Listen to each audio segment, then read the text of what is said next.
말씀 나누겠습니다. 오늘 말씀의 제목은 주님을 닮아가는 교회입니다. 오늘 본문의 3절과 4절을 보면 유대를 떠나사 다시 갈릴리로 가실새 사마리아를 통과하여야 하겠는지라 라고 말씀이 기록되어 있습니다. 이 말씀 속에는 주님께서 구원해야 할 또 다른 영혼을 위해 사마리아를 향하고 있음을 암시하고 있습니다. 주님은 언제나 영혼 구원의 가장 최우선의 목적을 두셨기 때문입니다. 사실 1절과 2절 말씀에 보면 요한과 비교되어져서 누가 더 세례를 많이 주는가 하는 부분에 대한 논쟁을 이야기하고 있습니다. 여러분, 주님은 세상의 논쟁, 인간의 이익 다툼으로 인한 그런 분쟁이 있는 곳에는 주님은 계시지 않습니다. 그곳이 서로 교회일지라도 인간들의 생각과 인간들의 분쟁과 인간들의 탐욕이 가득 찬 곳에는 주님이 머물려 하시지 않고 떠나신다는 사실입니다. 왜요? 주님의 목적은 영혼을 구원하는 데 있기 때문입니다. 그 영혼을 사랑하고 그 영혼을 구원할 수 있는 곳을 향해 발걸음을 옮기신다 하는 것이죠. 여러분, 주님의 목적은 언제나 영혼 구원의 가장 최우선의 목적이 있습니다. 그러므로 교회의 목적도 영혼 구원에 있다라는 것입니다. 교회가 왜 존재합니까? 건물을 세우기 위함입니까? 사람을 많이 모으기 위함입니까? 아니요. 잃어버린 한 영혼을 구원하는 주님의 도구가 되기 위함입니다. 그래서 요한복음 3장 17절 말씀은 이렇게 말씀하고 있는 것 아닙니까? 하나님이 그 아들을 세상에 보내신 것은 세상을 심판하려 하심이 아니요 그로 말미암아 세상이 구원을 받게 하려 하심이라. 주님은 죄의 결과로 사망에 이르러 죽어 마땅할 죄인을 살리시는 것을 최우선의 목적에 두고 있습니다.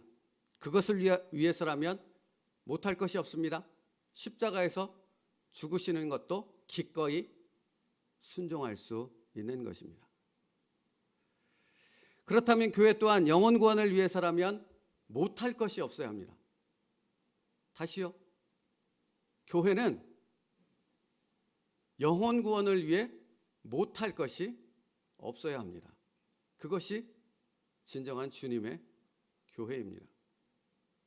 이것을 재고 이것을 따지고 이것 때문에 안 되고 저것 때문에 안 되고 이렇게 생각하고 이렇게 행동하는 순간 그것은 이미 교회가 아닌 것이지요. 거기에 주님은 없습니다.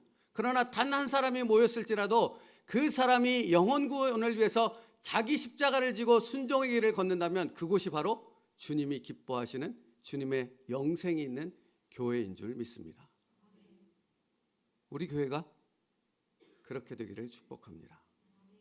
그러므로 여러분, 이 말은 내 마음에 영혼 구원을 위해서 못할 것이 없다라는 생각이 들고 그러한 삶을 살 때 그때 주님은 내 삶에 함께 계신다는 분명한 역사를 나에게 나타내 주실 줄 믿습니다. 이것을 알지 못했던 유대인들은 주님이 사역하시는 영혼 구원을 위해서 행하시는 모든 일마다 사사건건 시비를 걸지 않았습니까? 그래서 그들에게 주님은 이런 책망의 말씀을 하십니다. 내가 너희에게 묻노니 안식일에 선을 행하는 것과 악을 행하는 것, 생명을 구하는 것과 죽이는 것 어느 것이 옳겠느냐? 여러분, 어느 것이 옳습니까? 여러분의 삶 가운데 그리고 교회가 행하는 모든 일들 가운데 선을 행하는 것이 맞습니까? 악을 행하는 것이 맞습니까? 그렇다면 그 선이란 무엇입니까? 생명을 살리는 일인 줄 믿습니다. 유대인들은 율법주의에 빠져 율법을 주신 그 하나님의 가장 중요한 목적을 놓쳐버렸기 때문에 그런 어리석은 행동들을 했던 것입니다. 그렇다면 여러분, 교회도 주님의 가장 중요한 그 목적을 잃어버리는 순간 다른 것에 온 힘과 에너지를 쏟는 어리석은 모습밖에는 보일 수 없다라는 거죠. 여러분, 교회라고 얘기하니까 여러분이 좀 멀게 느껴질 것 같은데 내 인생의 목적이 거기 있어야 된다는 것입니다. 왜입니까? 내가 주님의 교회이기 때문에 그렇습니다. 성경이 분명히 그렇게 말하지 않습니까? 하나님의 성전을 삼아 주셨다고. 내 인생의 목적이 어디 있습니까? 노후를 편안히 사는 것입니까? 좀 더 안정된 삶을 추구하는데 내 온 힘을 쏟는 것입니까? 내 사랑하는 가족들을 위해? 아니요. 내 인생의 목적은 영혼 구원에 있는 줄 믿습니다.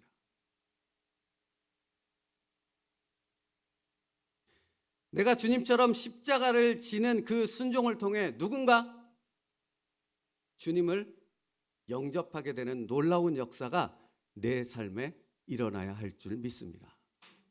그게 나를 구원하신 주님의 목적이라는 것입니다. 목적을 잃은 배는 넓디 넓은 바다에서 표류하며 시간을 낭비하고 거기서 모두 죽어버리겠지요. 이 세상이라는 많은 유혹과 수많은 일들로 가득 찬 이 넓은 세상 가운데 교회가, 성도가 주님의 목적을 잃어버리는 순간 여러분이 가진 모든 것들을 헛되이 이 세상 가운데 낭비하는 인생밖에는 살 수 없다라는 것입니다. 그러면 여러분 묻고 싶습니다. 여러분은 여러분의 인생 가운데 정말 주님이 주신 그 최고의 목적을 위해 모든 것을 드리고 있으십니까? 정말 그러십니까? 아니면 나는 무엇 때문에 마치 표류하는 배처럼 내 인생에 주님이 주신 축복을 허비하며 낭비하고 있는 것입니까?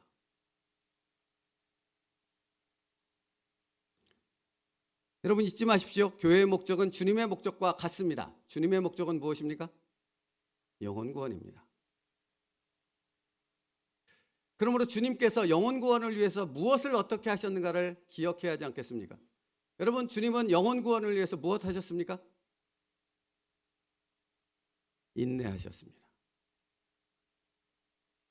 주님은 영혼 구원을 위해서 인내하셨습니다.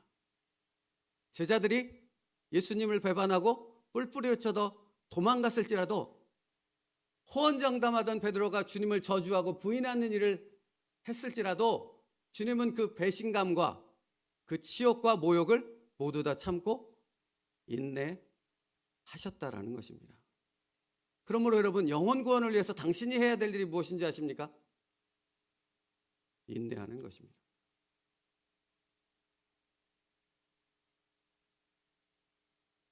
한쪽 뺨을 때리거든 어떻게 하라고 주님이 말씀하셨습니까? 반대쪽 뺨을 대라고 하십니다. 그것은 다시 말하면 영혼 구원을 위한 인내를 의미하는 것입니다.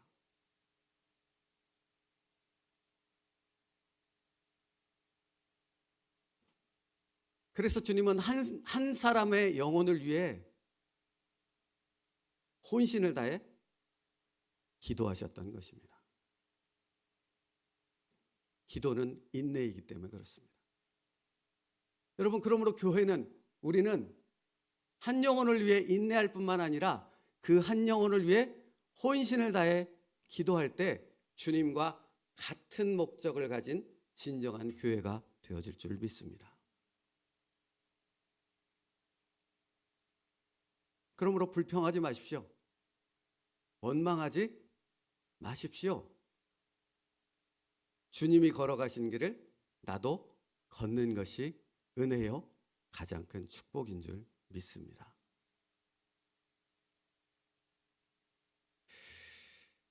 하나님, 우리 세움누리교회가 한 영혼을 위해 인내하고 한 영혼을 위해 혼신을 다해 기도하는 그런 교회 되게 하여 주시옵소서. 이것이 우리의 공통된 기도가 되기를 원합니다. 두 번째요, 주님께서는 구원받은 영혼을 만남에 있어서 항상 같은 방식으로 만나지 않았다라는 것입니다. 주님은 사람들을 만나실 때 다 똑같은 방식으로 그들을 만나지 않으셨습니다. 주님은 그들의 각 처지와 형편에 맞춰 그들을 만나 주셨다라는 것입니다. 여러분, 요한복음 우리가 2장인가요? 3장에 살펴봤던 니고데모를 주님이 만나셨지요? 그렇죠? 근데 주님은 그 니고데모를 향해 만나자마자 무엇을 말씀하셨습니까? 거듭남을 요구하셨습니다. 그런데 오늘 요한복음 4장에서는 사마리아 수가성에 거하는 여인을 만나십니다. 그런데 그 여인에게는 아무것도 말씀하지 않으세요. 그죠? 다만 무엇이라고 말씀하십니까?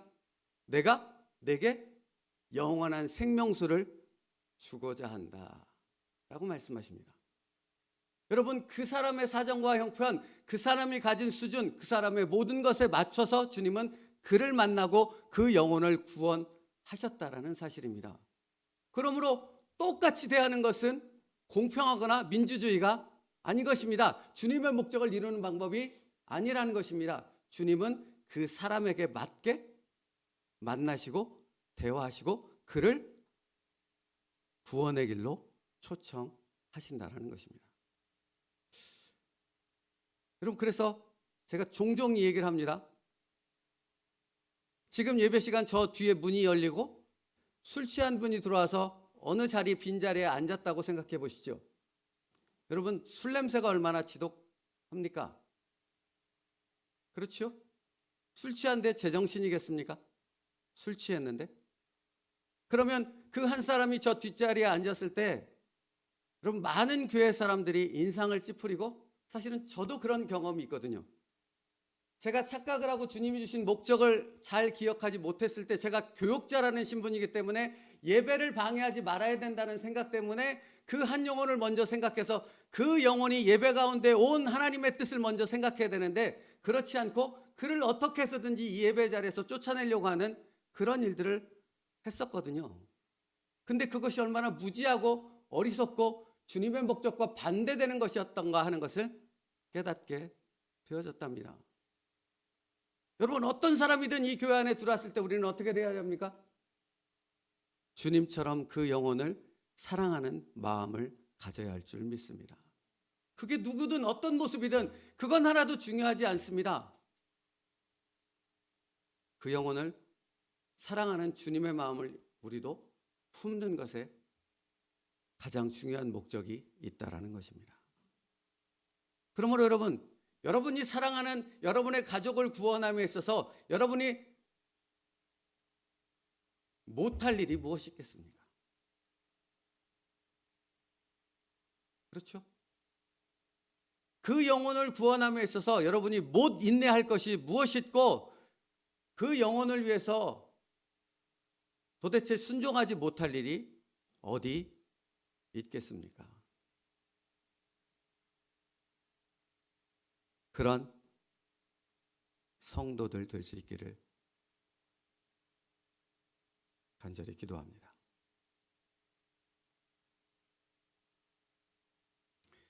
요한복음 5장에 보면 주님은 38년 된 병자를 만나십니다. 그에게는 뭐라고 말씀하십니까? 그냥 다른 질문하지 않습니다. 내가 낫고자 하느냐?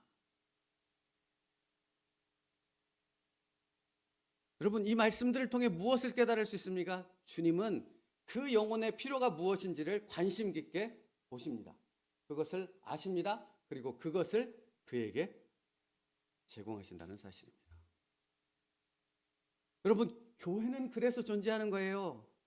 영혼 구원에게, 그 영혼에게 가장 필요한 것이 무엇인가를 교회가 온 힘을 합쳐서 주님의 마음으로 그를 섬기고 그것을 위해 모든 것을 헌신하는 것이 교회인 줄 믿습니다.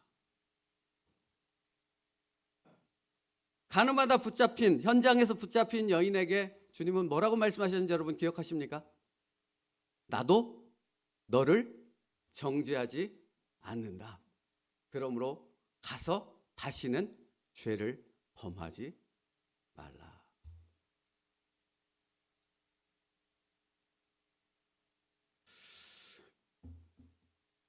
주님의 이 마음을 우리도 가질 수 있는 은혜가 있기를 축복합니다. 사랑은 모든 허물을 덮는 줄 믿습니다. 주님께서는 모든 사람에게 똑같은 성경을 적용하거나 똑같은 수준을 요구하지 않으셨습니다. 이것이 주님과 같은 목적을 가진 교회가 배워야 될 것인 줄 믿습니다. 많은 사람들은 자기 수준에 맞추어 다른 사람에게 그것을 요구하는 경향이 있습니다. 유대인에게는 유대인처럼, 이방인에게는 이방인에게 요구해야 될 것을. 그러나 주님은 그 사람에게 필요한 적절한 부분을 맞추심을 통해 그 영혼을 구원의 길로 인도하셨다라는 것입니다.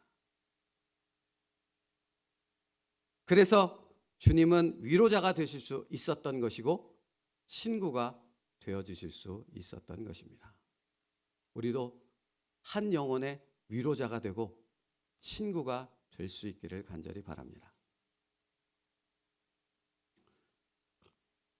사실 그래서 말씀드리고 싶은 바가 있습니다.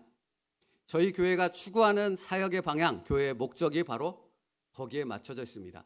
한 영혼을 구원하는데 그 영혼을 위해 교회가 할 수 있는 모든 일들을 다 하는 것, 그것이 우리 교회가 가진 사역의 방향입니다. 그 일들을 계속해 옴과 더불어 우리가 가정사역이라는 것을 시작한 이유도 바로 거기에 있습니다.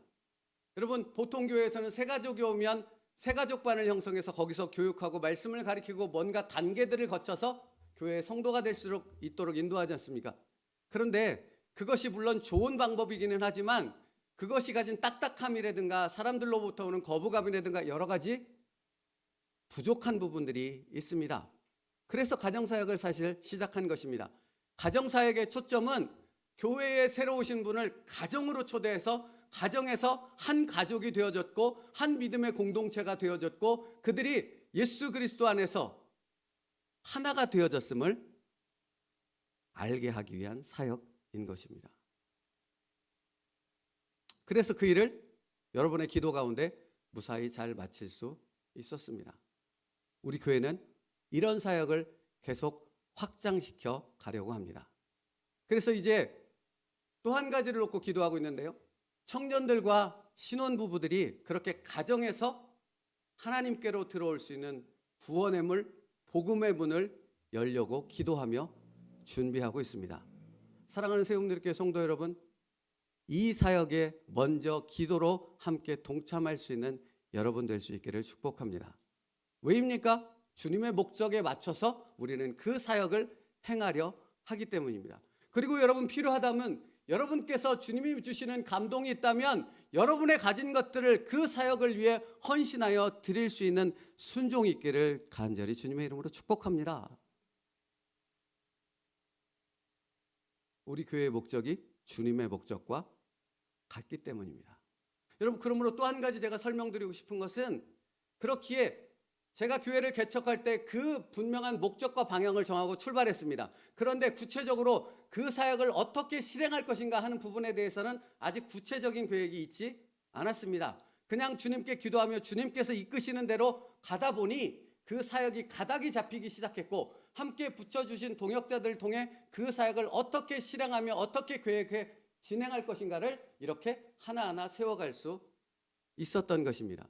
그러므로 여러분, 이 사역을 시작할 때 제가 여러분한테 이 사역을 합니다, 이 사역이 이렇게 진행됩니다 이렇게 설명한 적 없지요.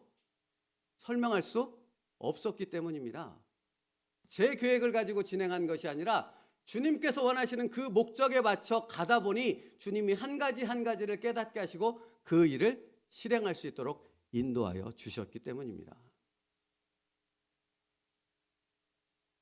그러므로 여러분, 때로는 뭔가 내가 알지 못하는 가운데 교회 사역이 진행된다 할지라도 주님의 사역이 이루어질 수 있도록 함께 중보해 주시는 여러분 될 수 있기를 간절히 바랍니다.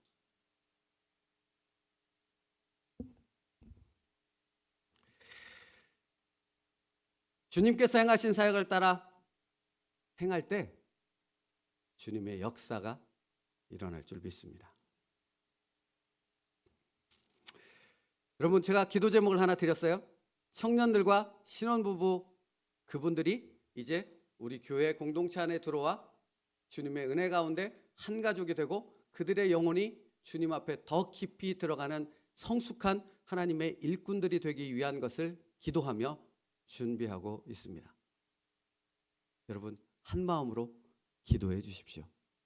주님의 역사가 일어나도록 그 영혼을 살리는 하나님의 놀라운 역사가 일어나도록 여러분이 함께 동참할 수 있기를 간절히 바랍니다. 여러분, 그래서 사도행전 2장 42절 말씀이 생각났습니다. 그들이 사도의 가르침을 받아 서로 교제하고 떡을 떼며 오로지 기도하기를 힘쓰니라. 사도행전 2장 44절 47절 말씀 함께 읽겠습니다. 시작.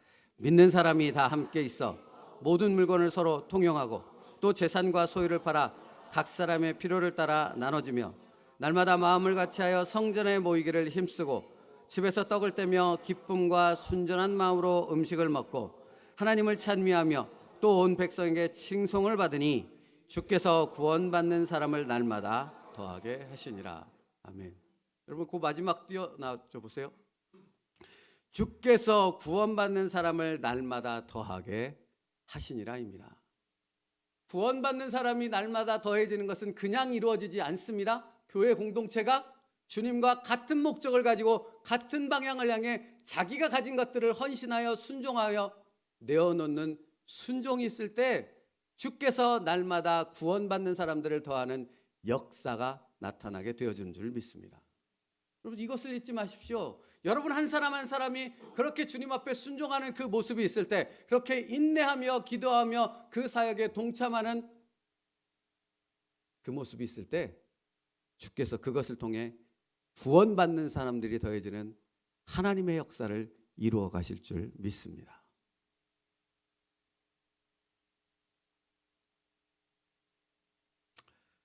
이것이 우리가 주님을 닮아야 되는 교회의 모습이라 하는 것입니다. 자, 이제 오늘 본문으로 다시 돌아옵니다. 주님은 사마리아 여인에게 그 눈높이를 맞추어 그 여인을 만나 주셨습니다. 그런데 주님이 그 여인을 만난 시각에 대해서 성경이 기록하고 있죠. 몇 시입니까? 6시입니다. 우리나라 시각으로 바꾼다면 정오, 한낮 12시를 의미합니다. 그건 무엇을 의미하는지 아세요? 가장 그 나라에서 그들이 살아가는 생활대에서 가장 더운 시간.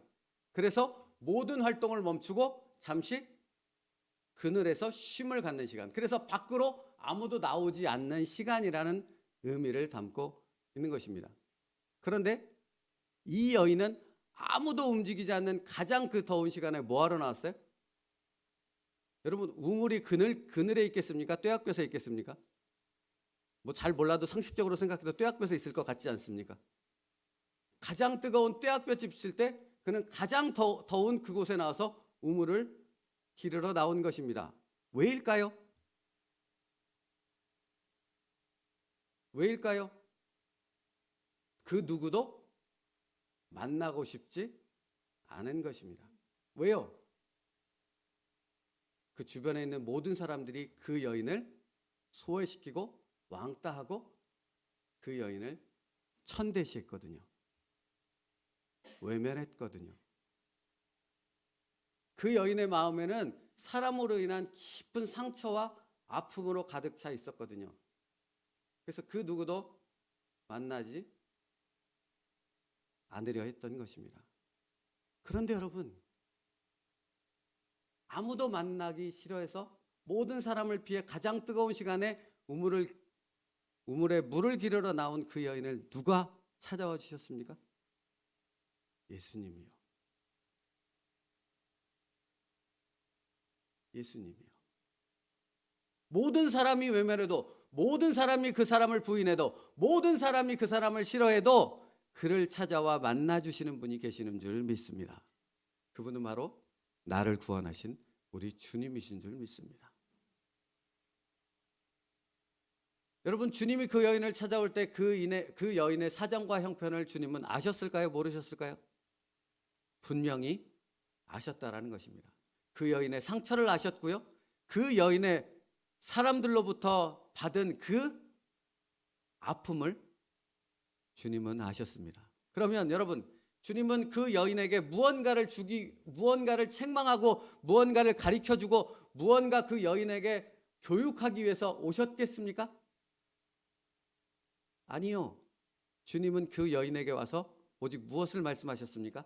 그 여인을 위로하시고 그 여인의 가장 큰 아픈 문제를 해결해 주시고 그것을 통해 오직 구원의 생명수를 그에게 주시기 위해 오신 줄 믿습니다. 그렇지요.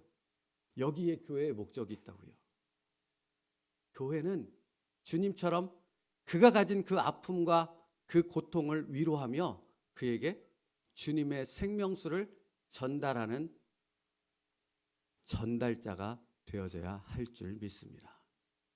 그럼 여러분, 그러기 위해서는 여러분이 가진 감정과 여러분의 생각, 여러분의 기준, 여러분의 어떤 나는 이런 사람이야 라고 말하며 다른 사람을 싫어하고 다른 사람에 대해서 부정적인 얘기를 하고 다른 사람이 싫기 때문에 그 사람을 외면하고 그 사람을 왕따시키는 그런 세상이 갖는 그런 행동들을 하나하나 주님 앞에 회개하며 내 안에서 그것을 제거할 때 그렇게 주님의 생명수를 전하는 전달자가 되어줄 줄 믿습니다. 이게 교회가 해야 될 일이라고요. 이게 내가 감당해야 될 주님 앞에서의 사명이라고요.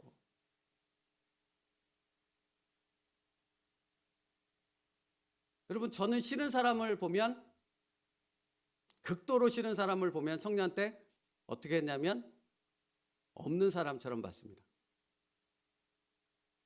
그 사람은 제게 없는 사람이에요. 그런 악함이 저한테 있었습니다. 제가 신학교를 다녔고 전도사라고 부름을 받았고 목사가 되겠다고 하는 사람이 제가 싫은 사람이 있으면 그 감정을 주체하지 못해서 없는 사람처럼 됐어요. 한동안, 오랫동안. 여러분은 어떤 형태의 주님의 목적을 이루는 것을 방해하는 여러분이 가진 그 옛 모습이 있으십니까? 주님은 이 교회 공동체를 통해 그러한 당신의 모습을 바꿔 가시는 줄 믿습니다. 그것을 깨닫고 그것에 순종할 때 사랑하는 여러분, 당신을 통해 한 영혼이 구원받는 놀라운 역사가 일어나게 되어줄 줄 믿습니다. 주님은 그 여인을 만나주시고 사랑해주시고 축복해주시고 위로자가 되어 주심을 통해 철저히 사람들에게 외면당하고 버림받은 그 사마리아 여인의 상처를 치료하시고 그에게 구원의 기쁨을 주신 줄 믿습니다. 사실 그래서 다음 주에 살펴볼 말씀인데요. 요한복음 4장 16절에 주님이 뜬금없이 그 여인에게 무엇을 말씀하시는가? 가서 내 남편을 불러오라 하시는 겁니다. 여러분, 이것은 이 여인이 가진 치부를 드러내기 위함이겠습니까? 아니요.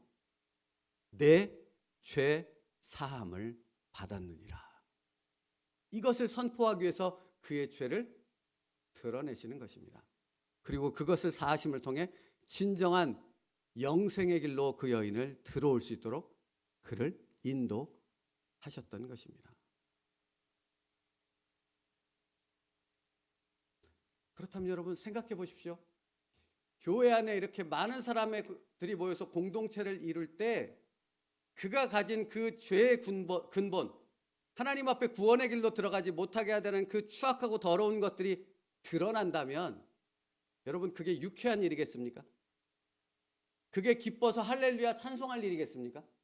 당장은 그렇지 않다라는 거죠. 그런 수많은 일들이 교회 공동체 안에서 일어나야 한다라는 것입니다. 그것을 통해 주님은 그들의 죄를 씻기시고 그들에게 생명을 공급하는 놀라운 구원의 역사를 행하실 줄 믿습니다. 그러니까 여러분, 교회 안에 여러 가지 일들이 일어날지라도 그것 때문에 마음에 그것에 시험이 들고 그것이 문제가 되는 것이 아니라 오히려 그때 무엇을 해야 되는 것입니까? 주님의 마음을 품고 그 영혼을 위해서 기도하며 그 일을 통해 죄사함의 역사가 일어나길 위해서 기도하는 여러분이 되어야 할 줄 믿습니다. 그게 주님과 같은 목적을 가진 교회가 될 수 있는 것입니다.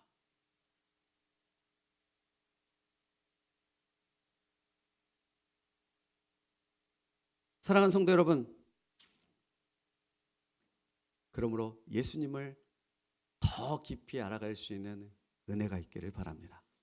여러분의 삶에서요, 여기 예배당에서 전하는 말씀을 통해 그것이 시작됐다면 그것이 적용되어지고 그것이 실제 내 삶에 실행되어질 수 있는 것은 여러분의 삶이라는 것입니다. 그러니까 오히려 더 주님을 더 깊이 알고 그 주님의 목적과 같은 걸음을 걸어가는 것은 이 예배당이 아니라 여러분의 삶의 현장에서 그 일들이 일어나게 되어질 줄 믿습니다. 여러분이 가진 물질에 대한 걱정도 내려놓을 것이고, 여러분이 가진 건강에 대한 부분도 내려놓을 것이고, 여러분이 가진 세상에 대한, 미래에 대한, 노후에 대한 그 모든 것들을 주님 앞에 맡길 때 정말로 주님과 손을 붙잡고 내 십자가를 지고 걸어갈 수 있는 그런 참된 성도의 모습이 우리에게 나타날 줄 믿습니다.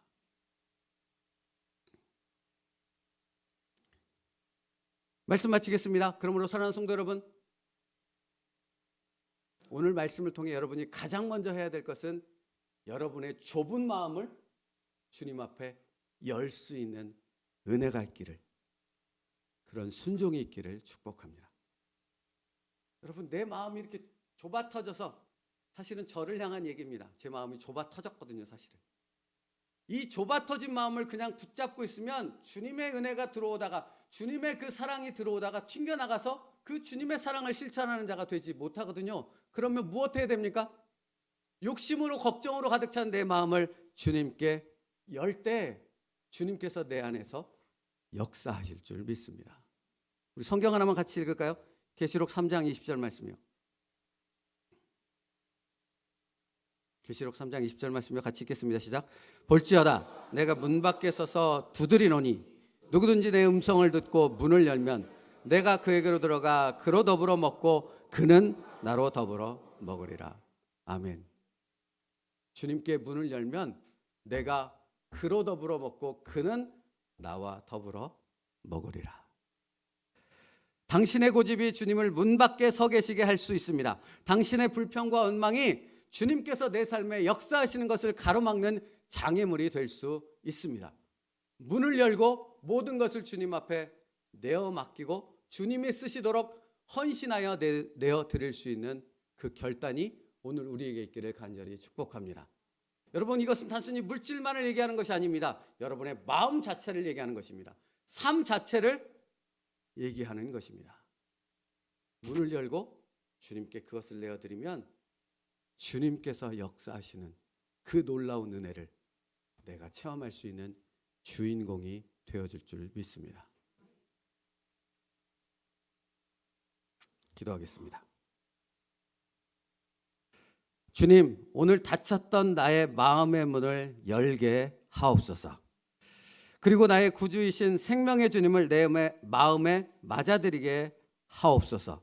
삶의 매 순간 이 놀라운 결단을 하게 하시옵고, 그리하여 주님의 생수의 강이 내 영혼에 흘러 넘치게 하여 주시옵소서. 예수님의 이름으로 기도 올리옵나이다. 아멘.